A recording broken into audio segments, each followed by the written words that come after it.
the station working for you. This is WRTV News at 11, streaming now.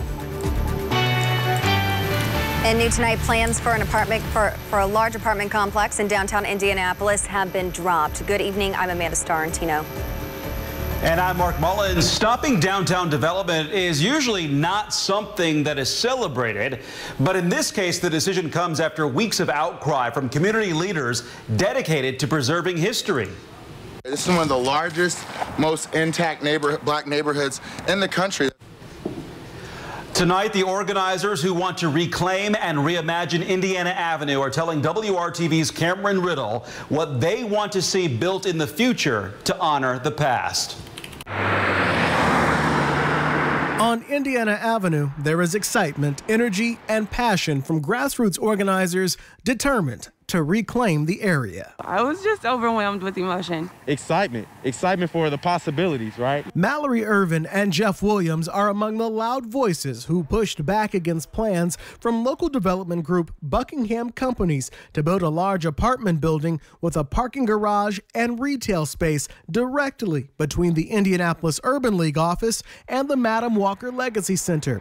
That plan was met with much criticism, mostly through online petitioning from the group Reclaim Indiana Avenue. Now Buckingham Companies has dropped its plans for the project. It was affirmation that myself and others, our voice matters and our opinion matters when it comes to development in our community. These organizers say they are not against development on Indiana Ave. In fact, that's exactly what they want. But they want the project to reflect Indiana's rich black history and culture, which was all born along the avenue. We want when people come through here on the cultural trail or to visit Indiana Avenue for them to feel the spirit of the black community here. It's working well in cities like DC, Atlanta, Charlotte, Dallas, and Houston, and we feel like Indianapolis deserves to have that as well. Both Irvin and Williams say they want to see Indiana Avenue reimagined from its current underdeveloped state back to something that resembles the destination that was once home to Madam C.J. Walker, a number of businesses, restaurants, jazz clubs, affordable homes, and in the future, a Black History Museum. But before drawing out any floor plans, developers should beware. The community is paying attention. We're telling them that if you want to be on Indiana Avenue, you have to go through us, okay? You have to bring us to the table. Cameron Riddle, WRTV. In a statement to WRTV, a spokesperson for Buckingham Companies cited COVID-19 as the reason for the change in plans for Indiana Avenue, saying in part, quote, "Despite the best intentions of everyone involved, the pursuit of a feasible project was undermined by the impact of a once-in-a-100-years pandemic that took away the reasonable opportunity to complete the development at this time. We appreciate the efforts and leadership of the Madam Walker Legacy Center and all the other stakeholders with an interest in this incredibly important site."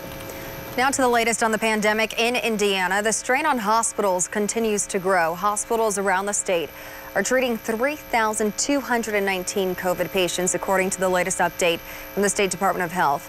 That is up nearly 50% in 2 weeks and a more than 300% increase since late September, when most of Indiana enters stage 5 of reopening under Governor Eric Holcomb's order. Some first responders in central Indiana are getting new resources to help possible COVID-19 patients. Field resource paramedics in Westfield have new training to respond to 911 calls for people with coronavirus symptoms. If a patient reports difficulty breathing, cough, fever, chills, fatigue, headache, or loss of taste or smell, the field resource team will be deployed to conduct a rapid test. Results take about 15 minutes. Really, I think the test will do two things. It will reduce spread in the community by identifying people who have the coronavirus. If they're well enough to stay at home and quarantine with some resources we can provide them, that identifies them and will help reduce the spread. And secondly, it will help reduce the strain on the hospital systems that are either near or at capacity. Westfield officials say this testing is not for people with mild or no COVID symptoms. But remember, anyone who works or lives in Indiana can get tested for COVID for free. For more information, go to coronavirus.in.gov. And for more perspective on the COVID crisis in Indiana, watch a WRTV special report tomorrow evening at 7. You'll hear from a 30-year-old man who survived after a terrifying battle with the virus, plus candid conversations with healthcare workers who are putting their lives on the line to protect you, and everything you need to know about potential vaccines. Watch Inside the COVID Crisis Tuesday night at 7 o'clock. Now to the forecast. It's a chilly night. Temperatures are in the 30s right now, but it's dry. Kevin, that will change in the hours ahead, right? Yeah, it'll be a cold rain at a minimum in the morning tomorrow. Then we may see a little rain-snow mix as well. 35 in Peru, 38 in Lafayette, Muncie. Temperatures are set for the precipitation to move in and then drop a couple more degrees. Rain and snow mix, maybe a little sleet north of Indy. Temperatures above freezing, so that'll be critical for the roads, and winds out of the southeast around 10 miles per hour. I want to show you where the snow and rain line is right now. The snow is back west of a Springfield to Peoria line. Some sprinkles or light showers moving into southwest Indiana. Rain-snow mix through about 10 a.m. Temperatures eventually tomorrow afternoon warm to 49, but we'll be in the 30s in the morning. Temperatures by noon at 45. We'll finish Tuesday afternoon for you, let you know what's in store for Wednesday, our most active day in the forecast, and then show you the meteorological menu for Thanksgiving. See you soon, Kevin. Thank you. Metro Police have made an arrest in a homicide that raised fears in the transgender community. Today, IMPD announced a suspect is facing murder and robbery charges in connection to the death of 39-year-old Sarah Blackwood. Friends say Blackwood was walking home from work last month when she was shot and killed on East Washington Street. Investigators have not released a motive in the shooting, but at the time of Blackwood's death, the Human Rights Campaign said it marked at least the 33rd violent death of a transgender or gender nonconforming person in the United States this year. A suspect in a different October homicide is also in custody. He faces charges in connection to the death of 19-year-old Michael Williams. Williams was found dead on Longview Lane near Tibbs Avenue between 21st Street and Lafayette Road on the west side. For many people, the Thanksgiving season is about gratitude and service to others. Those principles have been more important than ever in 2020. Food pantries are facing unprecedented need. The No Questions Asked Food Pantry is one of many resources available. The grassroots organization is based out of the Church Within in Fountain Square. It provides groceries, hot meals, hygiene, and cleaning supplies to anyone. No identification or proof of address is required. We are here just to provide. The government has decided not to provide for the people, so we are here to do that. The need during the pandemic has just gone up exponentially. Like the number of people when we first started that we used to serve, that we would serve in like a month, we now serve in like a day. Manager Amber Toombs says the pantry relies solely on volunteers and donations. For more info, go to WRTV.com and click on this story. An organization that is also dedicated to feeding Hoosiers reached a major milestone months ahead of schedule. Second Helpings just provided its 15 millionth meal to the community. The nonprofit has been providing meals to local families for more than 20 years, often distributing through community centers like this one in Fletcher Place.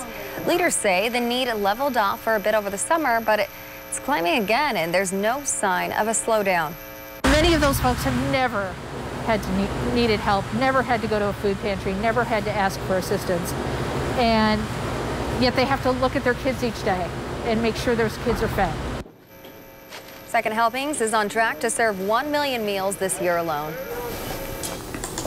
Indianapolis public schools are scheduled to continue remote learning through January, and during that time, the district wants to make sure no child goes hungry. Breakfast and lunch will be served on Tuesdays and Thursdays at 25 locations throughout the district. There will not be any service on Thanksgiving. For a list of times and locations, go to myips.org. The federal agency in charge of kickstarting the presidential transition is finally allowing Joe Biden's team to formally move forward. ABC's Faith Abube has the latest from Washington. More than $6 million in taxpayer money now available to President-elect Joe Biden to begin his formal transition into the White House. And with that, access to classified briefings from federal agencies. Critical information the Biden transition team has pleaded with President Trump's administration to provide since Biden became president-elect more than 2 weeks ago. The General Services Administration's determination coming late, putting the Biden team behind 20 days compared to a typical transition. My concern is that we've seen a daily assault on democracy under this administration, which has tarnished our own ability to lead. Monday, Biden naming Tony Blinken, a career foreign policy official, his Secretary of State. He joins several historic appointments on Biden's national security and foreign policy team. Former Fed Chair Janet Yellen expected to be named the first female Treasury Secretary. The president-elect also tapping the first Latino to serve as Department of Homeland Security Secretary and first woman to be Director of National Intelligence. Retired Foreign Service diplomat Linda Thomas Greenfield named UN Ambassador, while another Obama administration official, John Kerry, joins the team as climate czar. So do you expect Republicans to put up any significant roadblocks to your nominations? Are you kidding me? There's been some damage done that is going to take some time to dig ourselves out of. But there's no doubt that Joe's got the right people to do it. Meanwhile, President Trump asking for a third count of the ballots in Georgia, though Michigan certifying its votes today effectively shuts down Trump's efforts to overturn the election. In court, judge after judge, including one in Pennsylvania this weekend, tossing out the Trump campaign's allegation for lacking proof of rampant corruption. The president's legal team has been a national embarrassment. Faith Abube, ABC News, Washington. It's not what you do, it's how you do it that really matters. Coming up, experts get specific about the risk of traveling during the pandemic as millions prepare to take flight for Thanksgiving. New and next, how a local bridal shop is doing what it can to show a healthcare hero her life-saving work is not being forgotten.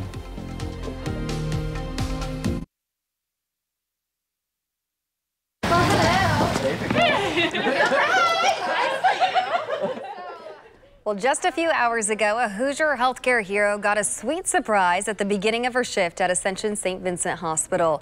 We were there as a local bridal shop, Marie Gabriel Couture, presented Takoa Knight, a nurse, the gift of a beautiful designer wedding dress. I'm really surprised, but very thankful. Yeah, I can't wait. It's been kind of a roller coaster in the hospital, but definitely getting married on October 1st. In a beautiful dress. Yeah. We do have a lot of our bride, doctors and nurses and healthcare service people for years. This is one way to say really thank you. All of us from Marie Gabriel, just simply we want to say thank you. Last month, we told you about a contest to nominate a frontline worker who is a soon-to-be bride. Marie Gabriel Couture was chosen by Pronovius, a wedding dress designer, to honor a COVID-19 frontline worker with a gown for her big day. Many wonderful nominations were sent in, but Takoa's efforts during this pandemic touched their hearts. Her future sister-in-law and her fiance were also at the hospital tonight for the big surprise. Caroline Feller, Takoa's future sister-in-law, is the one who nominated the bride. She's just a helper, and she just does it without asking, and she always has, and has always been that person that's like, who would have thought that, you know, when I told her that I nominated her, she said, oh, well, I mean, I doubt it's going to be me, like, who would pick me? Aww. And so when I found out that it was her, it was, oh my gosh, it was in my office, and I was squealing. It was, she's just so deserving, and, you know, she's so good for my baby brother, and it's awesome. Takoa will be able to choose from 5 Pronovius dresses at Marie Gabriel Couture, and the bridal shop will also provide all of the alterations for her, so she will be all set for her wedding day. And all the brides who were nominated will receive a special coupon as well from Marie Gabriel as a thank you for all they are doing to help our community through this pandemic. Kevin, it was so sweet to be able to be part of that surprise tonight. Definitely brought some light to everything going on. Exciting, and if they have an outdoor wedding, let me know. We'll get that forecast. We'll have to get that forecast event from you for October of next year. Yep, I'll start working on it. Lots of color on the radar tonight. That means rain and some snow. The blue is snow around Peoria. They may have 2 to 3 inches in northern Illinois. For us, rain mixing with some snow. You may hear a little sleet mixed in there. It's going to be cold rain for sure. Temperatures 35 in Peru, 36 in Tipton. You go southwest, temperatures are still in the lower 40s for now. Let's play out our TrueCast and show you the timing. We'll start at 7 a.m. There's your rain mixing with some snow potentially and sleet, especially as you go north of Indy. That's 10 a.m. Lafayette and Crawfordsville to Indy and Richmond, and then lifting north from there by early afternoon, we begin to dry out. Temperatures in the 30s in the morning have a chance to climb into the upper 40s in the afternoon. Rain and even some thunderstorms possible Wednesday as we get a surge of warmer air, 58 for the high, and we dry out. Thanksgiving, 54 degrees and dry. Temperatures, as we mentioned, tomorrow will be in the middle to upper 40s eventually, maybe lower 50s to the south where the rain ends first. Winds will gust to 20 miles per hour through the day. Then we start turning our attention to tomorrow night into the morning hours Wednesday. May have some heavier rain and certainly more widespread as we begin our Wednesday. And then in the afternoon, even some thunderstorms in there. May have a couple of rumbles of thunder in the morning. Temperatures, because of a strong south wind, push all the way into the upper 50s. Any stronger storms would probably be confined to southwest Indiana and southern Illinois. But we'll keep our eye on that because it's going to be windy anyway. You add winds from the heavier rains or thunderstorms and you could have an isolated severe storm. I just want to show you the big picture. If you happen to be traveling next couple of days, 7 a.m. tomorrow, Indy north, a mixture of rain and snow changing to all rain. And then as we roll into tomorrow night and into Wednesday, there's your large area of rain cutting through the Midwest and moving east from there. No major storm systems. Other than that, as far as winter weather is concerned, we are dealing mostly with rain and could see a good solid inch of rain Wednesday, drying out as we get to Thursday, Thanksgiving Day. Temperature, as you see, by Saturday at 49. Chance of rain returns maybe as you're returning home on a Sunday with a high of 50. That's the latest thinking in the 7-day forecast. We appreciate it. Thanks, Kevin, for that. Hey, despite recommendations against traveling from the CDC and many other health experts, millions of Americans are choosing to fly this Thanksgiving. Our partners at Newsy are finding out the risk of catching COVID from catching a flight. As the holiday season begins, you might be wondering about the risks of getting sick with COVID-19 as you make plans to celebrate. We asked the experts, what's the risk of flying to visit my family or friends? Their take, the risk of contracting COVID-19 from flying to visit others is high. It's not what you do, it's how you do it that really matters. Airlines do have quite a bit of airflow and air circulation in the cabins. So it's probably a little bit more riskier than private car travel, but it's still really what's at the destination is really the bigger issue. You don't know who you're sharing air with on the airplane. And even though you're trying to disinfect seats or handles, it's really what's happening in the flight, in the air. And when people still stop and take their masks off to eat or drink, or someone coughs or sneezes and they remove their mask, it still carries a potential risk. Some folks may be using ride sharing or public transport to get to the airport. Once you're there, although you're going to be socially distant and you're going to be wearing masks and engaging in hand hygiene, you're still waiting in a lot of lines. There are still crowds. You need to be very cautious to have hand sanitizer and disinfecting wipes with you. And I would really advise wearing a mask and truly considering a face shield for the time you are in the airport when you can't socially distance and for the duration of your flight, if at all possible. For more information on what is low, medium, or high risk, visit newsy.com/what's the risk.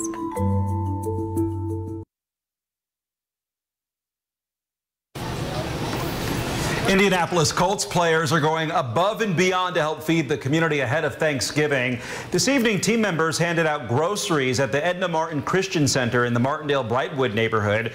The food will help 100 families cook full holiday meals. Organizers say for many people, especially kids, it's very meaningful to see Colts players in their communities. I know those kiddos are so excited they can look up to them as mentors and heroes, and you know, a lot of these players, they came in from positions where they got food growing up, so it means even more to them to get back to these kids. They see themselves in their eyes.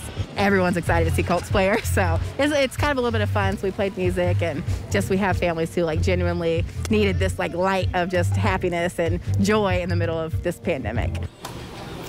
The Edna Martin Christian Center will host a drive-through holiday meal event at its main campus tomorrow. It is free and open to the public. The Colts' next game is a big division matchup. They play the Titans on Sunday at Lucas Oil Stadium. Both teams are 7-3. But for now, fans are still riding high after yesterday's big win over the Packers. Our Brad Brown shows how some of the newest Colts are having a huge impact on the team's success.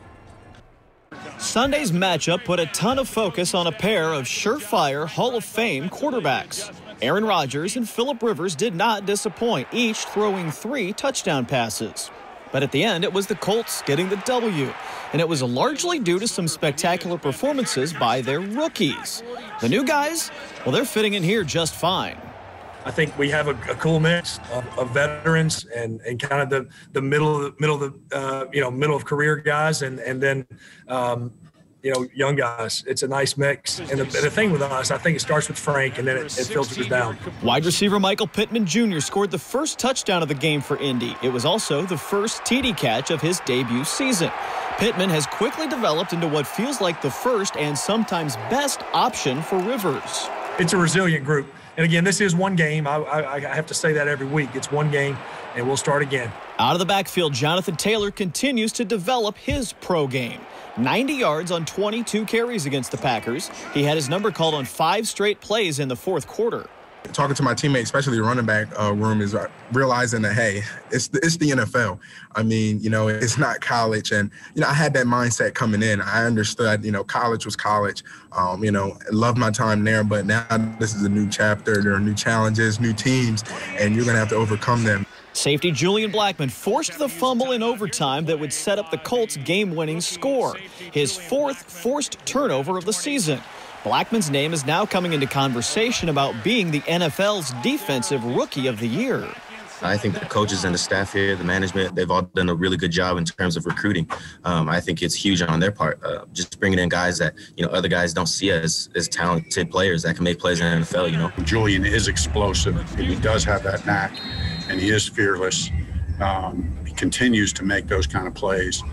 He's consistent, but he also has that playmaking ability. I honestly had a feeling we were going to be really good as a rookie class, but just coming out and proving that ourselves and making plays like that makes it even more sure. And then there's the kick that won the game. Rodrigo Blankenship drilled a 39-yarder for his 4th make of the day. All of those came after he missed his first attempt. A 50-yarder early in the second quarter hit the crossbar, but it hardly fazed the Colts kicker at all. Nothing changed in that moment. From any of the kicks previous to that, it was, just trying to be as repeatable and consistent as I can be with my process and just trust that that's going to lead to repeatable, consistent results, and that's what happened. Experience? So what? Sometimes not knowing any better has its advantages. The Colts will continue to lean on these guys in the home stretch of the season. Brad Brown, WRTV Sports.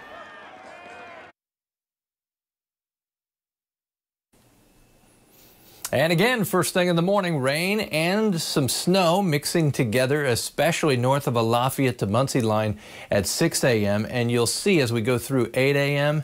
and then mid-morning, Peru, Muncie, Marion, again see some snow there. And then that lifts to the north and we'll see improvement and dry out. That's how much rain we may have by Wednesday as we get to Wednesday night. Amanda? Thanks for making WRTV your choice for news. Good night.